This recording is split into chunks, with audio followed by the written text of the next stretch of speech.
So for part 3 of this tutorial, we're going to paint the sky. So I already went ahead and I mixed up the washes I want to use, and you're welcome to use any colors that you want. I've mixed up a light orange, a red violet, and kind of a deeper blue violet. I'm going to kind of make it look like the sun's going down a little bit.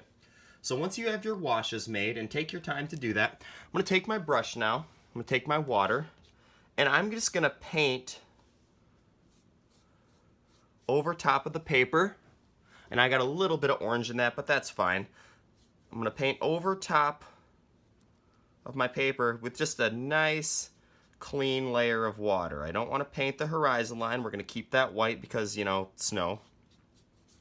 We're just going to put a whole bunch of water on our paper. And we're going to work kind of quick. We don't want the water to dry yet.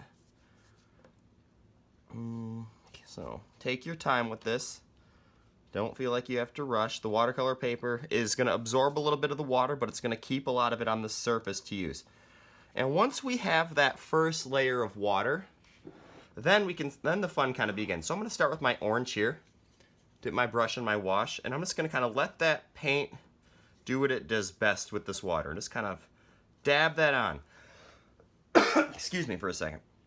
I'm just, I'm not actually brushing anything. I'm just kind of letting this paint kind of mix in with this water a little bit. Remember, I don't want to go underneath that horizon line. I got my first color. Let's go ahead and let's add some red. I'm gonna dab some of this red wash right in here.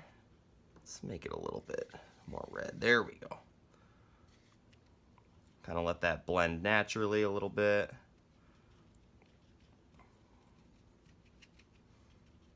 Okay. Let's move over to this nice red violet. Kind of let those colors blend naturally a little bit. That's the best part about watercolor, is that no matter what you do, it's probably going to look pretty cool, especially when it dries. And then we'll go on the top and finish it off with this nice blue.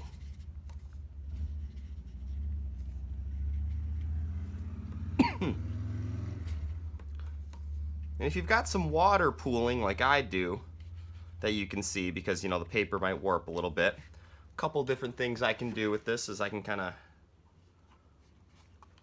tilt it around a little bit, kind of move that water. Maybe that'll give us an effect that we really want. That's why we put our tape, so we're going to have a clean border, hopefully, when we take the tape off.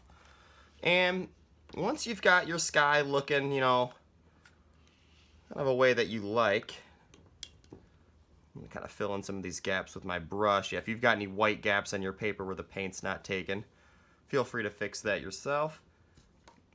Add a little bit more blue on this side, kind of make it look a little darker at the top. We're just gonna let this dry now. And it's probably gonna take, maybe 10-15 minutes or so to dry. No big deal there, it's just part of the process. Let's get a little bit more orange down here. I like that orange color, it's really nice. Okay, so we'll let that dry and we'll come back when it's all done.